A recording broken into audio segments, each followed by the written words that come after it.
সেটা হয়তো বা আর কখনো তিনি দেখতে চাইবেন না। এবারও দেখলেন যে আসলে তিনি তো তাকেই দেখতেছেন, নিজেকেই দেখছেন তার মধ্যে। এবং পাগলটা মুখে হাসতেছিল, এবং পাগলের চোখ চোখগুলো অনেক মনে হচ্ছে জ্বলতেছিল, মনে হচ্ছে সে খুব রেগে আছে, এরকম একটা অবস্থা।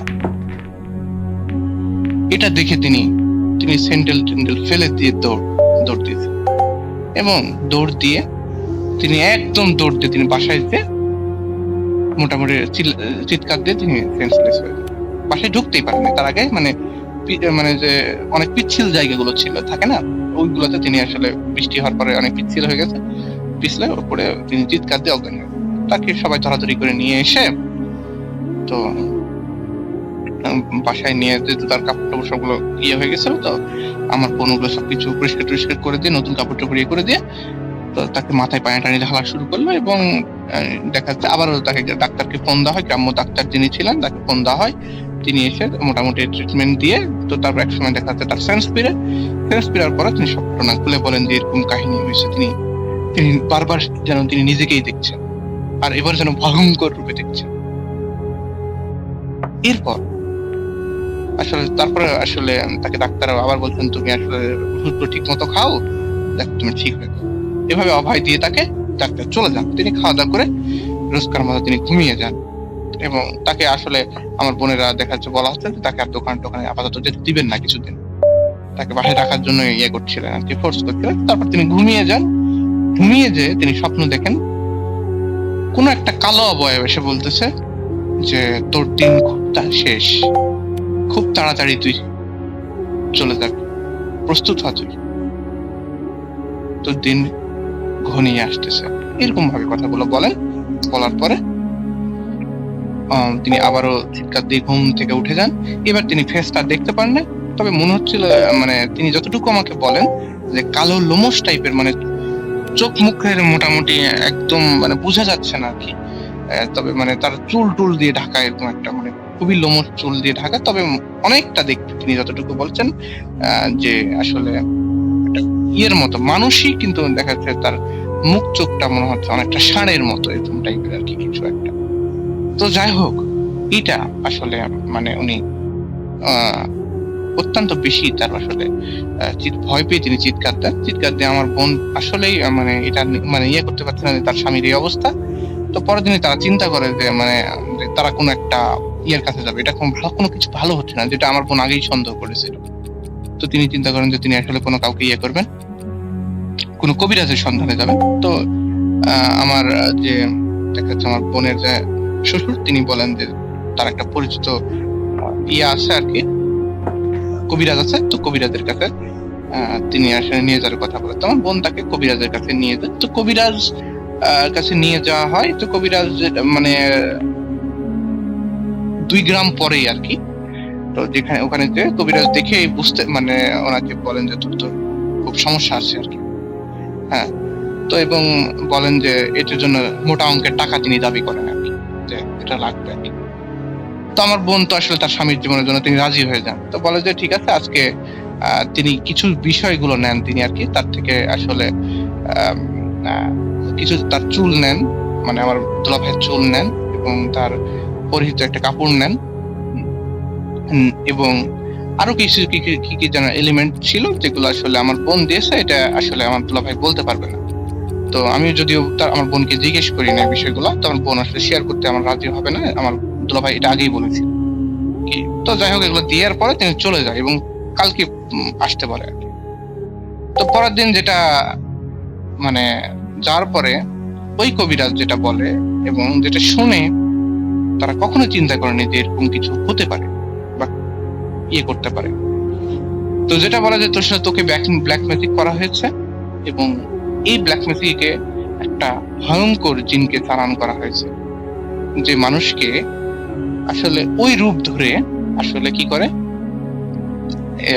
মানে ভিকটিমের রূপ ধরে এসে ভয় দেখায়, এবং 1 মাস এভাবে ভয় দেখিয়ে তাকে শুকিয়ে মেরে ফেলা হয়, এরকম টাইপের আর কি। তো যাই হোক, এটা আসলে শুনে আমার মানে বোন জিজ্ঞেস করে যে কে ব্ল্যাক মিউজিকটা করেছে আর কি, আমার কি, আমার তো স্বামী কারো কখনো ক্ষতি করে না। তো আসলে কবিরাজ বলে যে যেই করছে তোদের আপন জন করছে আর কি। তো এবং এটা খুব ভয়ঙ্কর এই জিনটা, এই জিন কিন্তু মানে খুব সহজে পিছা ছাড়বে না, এরকম একটা কথা বলা হয়। তো আমার বোন আসলে খুব কান্নাকাটি করে তাকে জিজ্ঞেস করে কে এটা করছে, কে করছে, এবং শেষ পর্যন্ত কবিরাজ আসলে বলতে চায়নি, তারপরে কবিরাজ আসলে বলতে পরে বাধ্য হয়, যেটা শুনে তারপরে কখনো তারা কল্পনাও করেনি যে এরকম কেউ করতে পারে এবং কিভাবে করেছে সেটাও বলে। তো কবিরাজ বলে যে আসলে আমার দুলা ভাইয়ের মানে সৎ ভাই আসলে তাকে মানে তারপর একটা ওঝা দ্বারা আর কি, তান্ত্রিক দ্বারা আসলে একটা জিন চালান করেছে, ব্ল্যাক ম্যাজিক করেছে। এবং এই ব্ল্যাক ম্যাজিকটা আসলে যেটা করে হয়েছে যে মানে আমার দোলা ভাইকে তখন বলে যে তুই কি কিছুদিন আগে তোর ভাই তোকে কি সিগারেট খাওয়াইছিল, মানে আমার ভাইকে মানে দোলা ভাইকে আসলে ও একটা সিগারেট দিয়েছিল কিছুদিন আগে, 2 সপ্তাহ আগের ঘটনা। চলে যায় আমরা পিছনে পিছনে যে দেখা যাচ্ছে যে সেখানে আমার দোলা ভাইকে আমার ওই তারই আর কি সৎ ভাই, তবে আমার দুলা ভাই নিজের ভাইয়ের মতোই, বড় ভাইয়ের মতোই তাকে খুব ভালোবাসতেন। তো আমার মানে দুলা ভাইয়ের আর কি মানে আগে মানে দুলা ভাইয়ের বাবার আর কি তার বাবার আর কি আগের একটা বউ ছিল, বউ মারা যায় এবং তারপরে তিনি আসলে পরে একটা বিয়ে করেন, যেখান থেকে আমার দুলা ভাই হয়। একটাই ছেলে, ওই মানে ওয়াইফেরও একটা ছেলে, আমার দেখা যাচ্ছে যে এই ওয়াইফের একটাই ছেলে। তো যাই হোক মানে ওই তাকে আসলে ওই সিগারেটের মধ্যে তাকে আসলে ব্ল্যাক ম্যাজিকের যে এলিমেন্টস গুলো হয় সেগুলো আসলে দেওয়া হয়েছিল, দিয়ে তাকে আসলে সিগারেটটা আসলে খাওয়ানো হয়।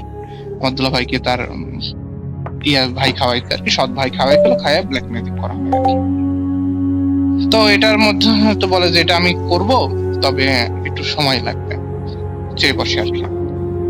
তো যেহেতু আসলে আমার বোন খুব জোরাজোরি করে বলে যে খুব তাড়াতাড়ি করেন, আমার স্বামীর তো মানে দিন দিন মানে সে শুকিয়ে যাচ্ছে, তা সে খাইতে পারছে না, তা এবং সে ঘুমের মধ্যে ঘুমাতে পারে না, জেগে থাকে, চিৎকার দেয় ঘুমের মধ্যে। তো এইসব কথা বলে, তো এইসব কথা বলার পর আসলে বলছে ঠিক আছে আমি করবো আর কি, কালকে আবার নিয়ে আসিস। তো কালকে নিয়ে আসে, কালকে নিয়ে আসার পরে যেটা হয় যে তাকে আমার বোন বাইরে ছিল, তো ঘরের মধ্যে নিয়ে আসলে কি যেন রিচুয়াল করে, সেই রিচুয়ালের কথা আসলে আমার দুলা ভাইও বলতে পারবে না এমন একটা। তবে তিনি যতটুকু বলেছিলেন তাকে একটা মানে স্টারের মধ্যে বসানো হয়েছিল, স্টার দাগ করে স্টারের মধ্যে বসানো হয়েছিল, এবং স্টারটাকে মানে অনেকটা স্টারের মাথাতে 4টা যে কয়টা স্টারের মাথা ছিল সেগুলোতে মোমবাতি দেওয়া ছিল, এবং তারপরে মানে ইয়ে করা হয়, তার মধ্যে কিছু কি যেন রিসলভ করা হয়, যেটা উনি আসলে বলতে পারবেন না, মানে তাকে আসলে অনেকটা তিনি সেন্সের বাইরে চলে গেছেন এরকম একটা অবস্থা। তারপরে এক সময় যখন তার সেন্স ফিরে তখন তিনি বাসায় ছিলেন, এরকম একটা বিষয়। এবং কবিরাজকে থেকেও আমরা আসলে আমার বোন কোনো কিছু জানতে পারিনি আসলে। এরপর থেকে ওই রিচুয়াল করার পর থেকে আসলে তারপরে কোনো আর ঘটনা কোনো ঘটে নাই। তবে আমি যেদিন ঘটনাটা মানে আসলে শেয়ার করতে চেয়েছিলাম রাসেল ভাই, তো সেদিন শেয়ার করতে যে আমার কিছু আমি জানি না এর সাথে কোনো রিলেভেন্স আছে কিনা, তো শেয়ার করতে যে বারবার আমি আসলে করতে পারছিলাম, রেকর্ড করতে পারছিলাম না, কোনো কিছু একটা ভুল হচ্ছিল, আমি বলতে পারছিলাম না, অনেক প্রবলেম হচ্ছিল। তারপরে আমি একটা টিউশনিতে বের হয়ে যাই সন্ধ্যার দিকে, টিউশনিতে বের হয়ে যখন আমি একটা টিউশনিতে যাব, তো টিউশনিতে যাওয়ার পথে অন্ধকার ছিল, মানে এটা একটু বস্তির টাইপের মতো, এবং সেখানে একটা ফ্ল্যাট আছে, সেই ফ্ল্যাটে আমি পড়াতে যাই। সেখানে যখন আমি উপরে উঠবো, একটু উঁচু জায়গা, সিলেটের অঞ্চলগুলো একটু উঁচু জায়গা হয়, উঁচু নিচু, তো ওটা একটু উঁচু জায়গা, আমি সাইকেল থেকে নেমে আমি উপরে উঠতেছিলাম। তখন আমি যতটুকু আমার লাইটের আলোতে, আমার ফোনের লাইটের আলোতে আমি যতটুকু দেখতে পেলাম যে একটা একটা লোক খালি গায়ে, এবং সে হচ্ছে ধুতি পরেছিল, সে আমার দিকে করুণ দৃষ্টিতে তাকিয়ে আছে। আমি জানি না এর সাথে কোনো রিলেভেন্স আছে কিনা, হ্যাঁ, বা সে সাধারণ কোনো মানুষও হতে পারে, আমি জানি না ঠিক। তারপরে আমি যখন ওটাকে ক্রস করে গেলাম, আমি যখন ক্রস করছিলাম সে আমার দিকে একটা করুণ দৃষ্টিতে তাকিয়েছিল। তারপরে যখন আমি একটু ক্রস করে যাওয়ার পর আমি দেখি একটা কালো বিলি আমার সামনে দিয়ে চলে গেল। তো আমি এটাকে আসলে তখন আমি কোনো কিছু ভাবি না। তো তারপরে আমি সামনে আর একটু গেলাম অন্ধকারের মধ্যে, আর কোন লাইট, ওখানে সাধারণত স্ট্রিট লাইট থাকে ওখানে, কিন্তু সেখানে লাইট ছিল না, মানে কারেন্ট ছিল না হয়তো। তো আমি আগে গেলাম, দেখলাম যে 2টা মেয়ে দাঁড়িয়ে আছে, এবং 2টা মেয়ে আমার দিকে অদ্ভুত ভাবে তাকিয়ে আছে। তো আমি তাড়াহুড়া করে ওখান থেকে ক্রস করে চলে গেলাম। তো তারপর আমি একটু পিছিয়ে তাকায় দেখলাম যে তারা দুজন আমার দিকে সেই একটা কেমন একটা দৃষ্টিতে তাকিয়ে আছে। তো জানি না আমি এর সাথে কোনো রিলেভেন্স আছে কিনা, আমি তারপর আমি এটা শেয়ার করলাম। এই কারণে আমি মোটামুটি 2-3 দিন ধরে আমি এটা শেয়ার করতে পারিনি বিষয়গুলো। কেন জানি মানে রেকর্ড হচ্ছিল না, রেকর্ড করতে পারছিলাম না, ভুল হচ্ছিল, বিভিন্ন রকমের প্রবলেম হচ্ছিল। তারপরে ভাইয়া আমি বিষয়টা শেয়ার করলাম, অনেক বড় হয়ে গেল ইয়েটা। তো রাসেল ভাই এই ছিল ঘটনা। যদি ভালো লাগে তো লিসেনারদের সাথে শেয়ার করবেন। তো আপনাদের সবার জন্য শুভকামনা, ফুড.com এর জন্য শুভকামনা। ফুড.com চিরজীবী থাকুক, অনেক দিন চলুক, অনেক বছর ধরে চলুক, এটাই প্রার্থনা করি। সবাই ভালো থাকবেন। আসসালামু আলাইকুম।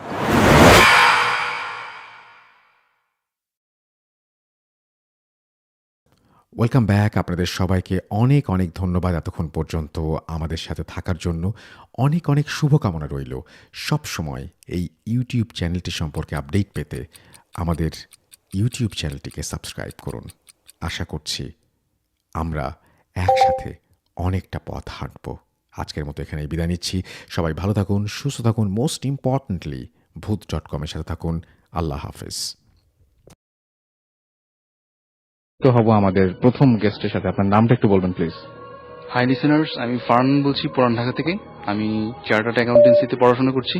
ওকে, সো আজকে নিশ্চয়ই বৃষ্টির মধ্যে আসতে কষ্ট হচ্ছে না? তখন বৃষ্টি ছিল না বোধহয়, নাকি? না না না, তখন আমাদের খুব ভালোই লাগতেছে, আমরা খুব এনজয় করতেছি, ফিল করতেছি যে ভূত এফএম আমরা আসছি। অলরাইট, তো আজকে এখন এসে এই মুহূর্তে আসলে কেমন লাগছে? খুব ভালো লাগতেছে, মানে খুবই এনজয় করতেছি। মানে আমরা ভাবতেও পারতেছি না যে আমরা এখন ভূত এফএম বসে কথা বলতেছি। আমরা খুব ভূত এফএম কে লাভ করি। অলরাইট, সো আমরা এখন তো পুরোপুরি ঘটনা যেতে চাই। সো আমাদের ঘটনাটা আপনি যদি বলতেন যে আপনার লাইফে, আপনার বাসা পুরান ঢাকায়, এবং বাসাটা কত বছরের পুরনো বললেন? বাসাটা প্রায় 70 থেকে 80 বছর পুরনো বাসাটা। তো ওইখানে আমি কিছু এক্সপিরিয়েন্স শেয়ার করবো আপনাদের সাথে, যেগুলো আমি নিজে ইন্ডিভিজুয়ালি ফেস করেছি আমার বাসায়, প্লাস আমার দুজন ফ্রেন্ড যখন ওরা আমার বাসায় থাকতে গিয়েছিল তখন তারাও সেটা ফেস করছে, এবং তারা আজকে এখানে স্টুডিওতে উপস্থিত রয়েছে। আচ্ছা, 80 বছরের পুরনো বাড়ি, অনেক কিছুই ঘটার কথা, অনেক দিন থেকে বাড়িটা দাঁড়িয়ে আছে। সো কি হয়েছিল সেই বাসায়? তো মেইন ঘটনায় আমি চলে যাই। মানে ফার্স্টে আমার বাসার কিছু আপনার কি বলে একটু ডেসক্রিপশন দিতে হবে প্লিজ। তো বাসাটা আমার পুরান ঢাকার ইংলিশ রোডে। ওকে, তো আমাদের বাসার মানে উত্তর দক্ষিণ দুদিকে দুটা বারান্দা। তো উত্তর দিকে যেটা, মানে ওখানে একটি স্কুল, যেটা প্রায় সকাল 10টা থেকে নিয়ে বিকাল 4টা পর্যন্ত খোলা থাকে, এবং এর পরের সময়গুলোতে পুরো